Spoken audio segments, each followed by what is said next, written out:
All right.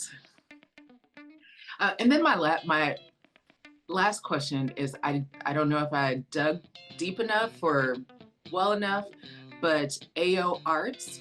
I Hey. assume AO is Anthony Oropeza. Uh-huh. Arts is arts because you do arts. Right. What's the five stand for? Okay, so the five is my baseball number growing up when I played Little League baseball. And so Okay. I've stuck with that number throughout life.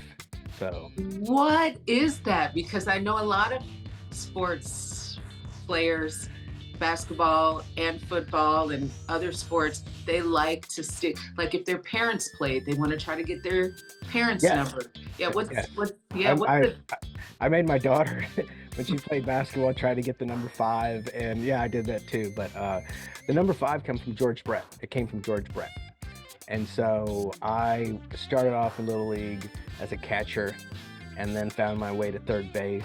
And so George Brett at that time was best third baseman around. I mean, the Yankees can argue with me, and so can the Phillies. Um, but, and so I played third base. I got the number five as soon as I could, and it stuck with me. So every team I played on, I tried to get the number five.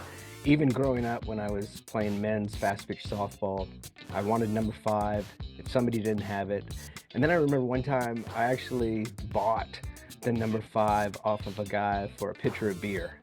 And so yeah, so I got to have five for that season. So that's yeah, and so anywhere I live, I look for the number five. My license plate, I mean, I want a five there. It just feels, you know, yeah, better. that's your number.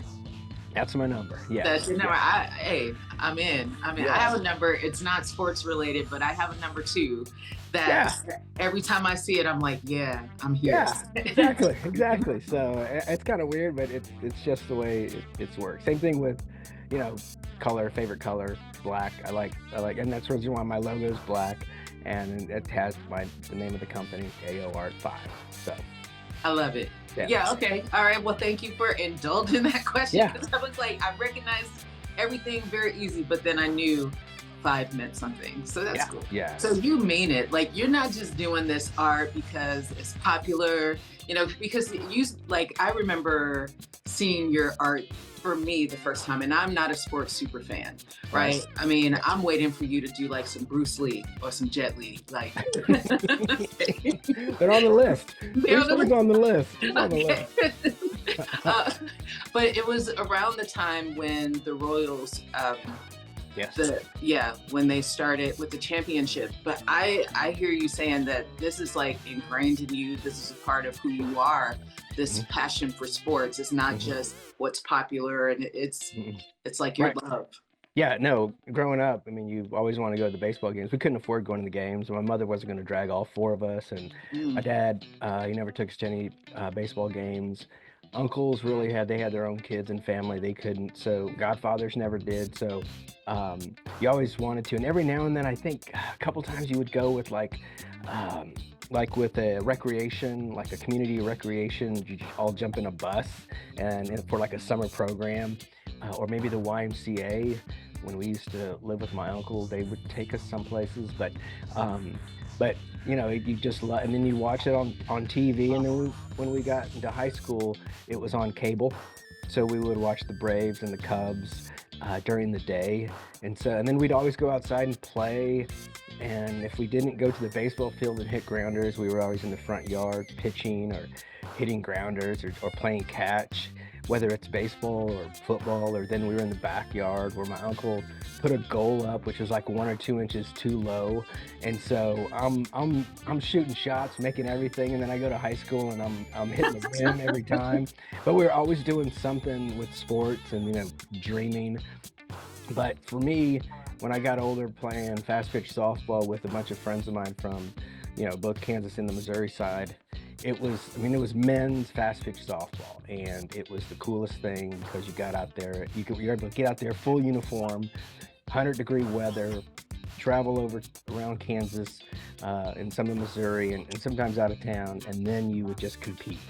Now, we would get beat a lot, but we also would win, and it was cool because you liked winning. And all the guys, for the most part, I really liked playing with. you know, Yeah. and we still are friends to this day, and now that we're in our 50s. So it's really cool. And it was, I know, and I think about this quite a bit. If I would have started painting earlier, I wouldn't have had these friends now. I probably would have had a little more success in the painting area, but I wouldn't have had those friends. And the friendships I have now, man, they mean quite a bit more Yeah. than the artwork right now. But don't get me wrong, They sustain you. the art, yes, and Yeah. but the art is a close second. You know, Mm. you know. Well, I really appreciate, because our art and our creativity are part of our souls. They're Yes, part of our passion and our purpose and our promise and all of those things. But our loved ones, mm, yeah, they yes, sustain us. Yeah. yes, Let me absolutely. ask you, exactly when did you start painting? I started sports painting in high school, and Hmm. I saw a couple paintings in a magazine, and I think it was, I mean, just some really cool artists. I forgot what magazine it was, and so I said, okay, well, I'm gonna shift from vases and you know, whatever plants and other stuff, fake fruit. I'm switching from that and going to try this. And I asked my art teacher, and he's like, give it a shot. Yeah. And I did. It was very difficult, just as difficult as fruit, but it was something cooler than fruit and glass and vases. Um, so I would just try and try, and I'd fail, and nothing really looked close to what I wanted it to look like, but I was still painting these athletes.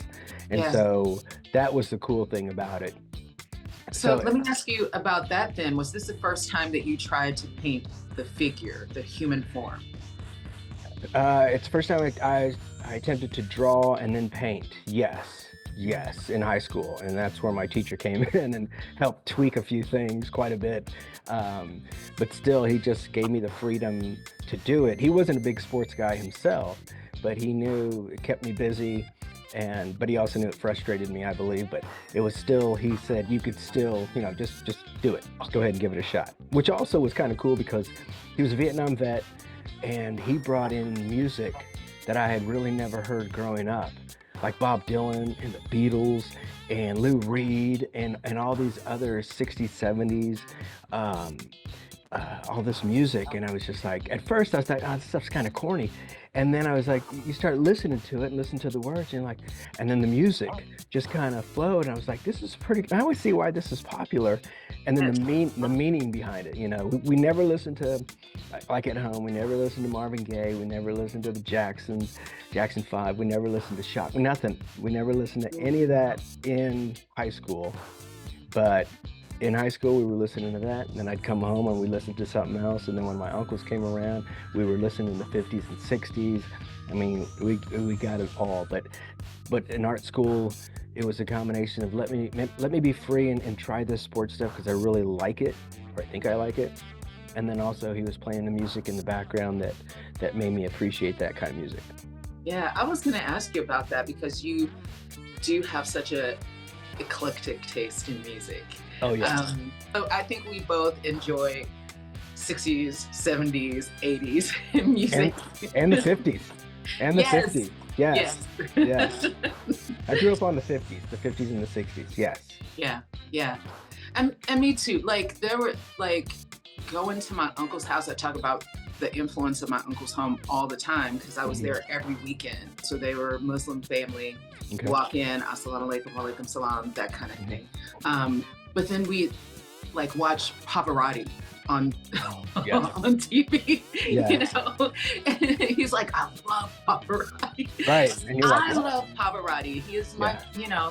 and so it's just like these environments where when you grow up, you look back and you're surprised by um, how versatile the environment itself is, you know, through the music, through the food, through the communication, through like it's, yeah, yeah. Yeah. So, No, my uncles and my mom, mostly my uncles, were the 50s and 60s. I mean, they were, I mean, all of it, the Impressions and, Diana Ross when she was with the Supremes. Chuck Berry, all of that. And so was my mom, but my uncles actually collected albums and eventually 8 tracks and tapes. So they had it all. They had a whole collection, and they actually set up, a room in their house that was just all music, albums, stereo systems, etc. And then my mom, she eventually bought herself a sound system, and then she brought in the Gloria Gaynor, I Will Survive. We must have heard that a billion times with my mom. A single mom. Well, I know. I'm like, what kid with a mom didn't hear it? Yeah, dealing with it. My dad was giving her trouble. Us kids were giving her trouble. And I Will Survive. And I was like, okay, Mom, what's next? But anyway, and then, we had Marvin Gaye, we had Jackson 5, which turned into Michael Jackson. We had all kinds of stuff going on with my mom's music. Harold Melvin, the Blue Notes, and then it just turned into Teddy by himself, which was a whole different level. That was my mom there. So, and then high school came. And so, well, in grade school, it was mostly R&B. It was R&B from my mom, GQ and then all this other stuff. And then this is really about lighting that spark. But I want to go back to the furthest part in your mind, if it's to teenage years, if it's to earlier to childhood. What was the coolest version of yourself that you could imagine that you would want to be one day? The coolest version of myself would be basically somebody who had accumulated, I know this is kind of weird, but there's a reason why. So somebody who can accumulate a ton of sales from the art to make a difference, make a dent or a difference in the community, which would be primarily KCK, Argentine area, but also in the art community, whether it's something where there's a scholarship fund or whether there is a program to help the arts programs in some of these schools. Yeah. That would be that. And then, so yeah, that would be. I don't think that's weird at all. The reason I say that is that when I was coming up, it was very difficult to think about making money from your craft. Back then, we would tell ourselves that we were sellouts if we positioned ourselves to say, I want to use my art to make the sales, right? Was that a message that you also got? No, I never really thought about it because I knew my art wasn't really that good. And so yeah, and then early on, I never thought about it, but I would remember a lot of people underselling their stuff, underselling their work, yeah. Or like you said, like us being a sellout. And I'm thinking, well, early on, I was thinking, okay, I understand that view, but I also understand that I'm barely making ends meet. Yes. So you can call it sellout. I call it marketing and networking so that I can make a sale. I'm not robbing anybody. Yeah. And I'm still being as creative as I can. It's honest work. Yes, I believe so. So don't get me wrong. Growing up, you can figure a way to steal from people. Yeah. One way, some way, somehow. Before they teach you how to sell. Yeah, and I've worked in corporate, the corporate world and the finance world. There's a few thieves in those worlds as well. Absolutely, so, 100. Yeah. So no, but you can, if you want to think that way, that's fine. But I'm not going to tell you what to do. I'm going to worry about myself, putting food on the table, paying the bills, and trying to save, because for a number of years, all of the money that was for savings was going to paying off college debt. Yes. And so that kind of drained me quite a bit for, I try to say, probably maybe 15 years. It took me to pay it off. I will tell you this, like, I had that for so long, and then one day I had to say to myself, you know what? I'm hungry. My babies are hungry. And I'm giving away my gems and my treasure for free all the time. And I Right. had to stop doing that. Yeah. And honestly, it was much later than it should be for me to have that realization. Don't work. And our practice as artists is work, and Yes. don't work for free. Yeah. Yes. No, later on down the road when I actually decided, see, so I would do paintings, and I would get on this 2 or 3 week sort of, I guess I would get on these projects, a project for 2 or 3 weeks, and then it just wouldn't do as well as I wanted to, and then I'd quit. And then I'd start something else a couple weeks later, and then it would suck, and then I'd quit. And so I just kept doing that over and over, and then I would just leave it alone, and then I would not do anything, and it would just became a cycle of starting and quitting, starting and quitting. But then, my kiddo in 7th grade um, was going to go to high school, and Mm, so and her mother, you know, bless her heart, paid pretty much the majority of her 1st through 8th grade. And so when the high school topic came up, I said, well, what are we doing? And she's like, well, she's going to go to public school. And I said, well, I think I want her to go to either Ward or Miege or someplace like that, a private Catholic school. And she said, well, if that's what you want, then that's on you. You make it yeah. happen. And Yeah. I was like, well, you're right, I should, because you took care of everything else. This is my responsibility. And that right there, fortunately, I started a couple years early before her 9th grade year. I said, I got to get a part-time job. And so for the last year, or for about a year, I was trying to make a painting sort of career start. And so I did this. I was like, okay. So then I was listening to this TED Talk. I think the guy's name's Larry Smith. He's a Canadian professor. And he had this thing at the end of his TED Talk is like, you can't tell your kid to take a risk or take a chance on themselves Mhm. if you didn't. You know what I mean? You Yes. have no credibility. And I, Yes. dang it. And so I did this one painting, and it took me 2 months. What And was the painting? it was a Mother Teresa. It was a Mhm. 4 foot by 2 foot painting, and the majority of the work was in her face.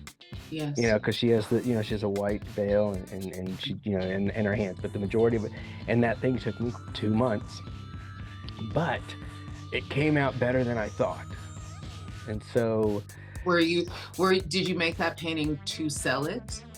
no, it No. was, the story behind that is when she passed away, this Kansas City Star had put a big giant photo of her on the front page. And so I loved it. And so I cut it out, laminated it, and put it in my portfolio. And I said, one day I'm going to paint this when I feel like I have enough talent, right? So 20 years later, I'm moving stuff around at this apartment where I'm living. And I put this portfolio, it was probably, I don't know, 3 feet wide portfolio. I put it down on the ground, and it opened up right to her image. Mm, it's time. And I said, well, this is saying something. Yep. So I had this old piece of wood, 4 foot by 2 foot. I primered it up and went at it. And 2 months later, after I started, it came out decently. Yeah, And so I said, well, if I can take what I've learned from this 2 months into my sports painting, then I have to understand the patience it takes and the trials and error, which I would quit after 2 weeks or 3 weeks.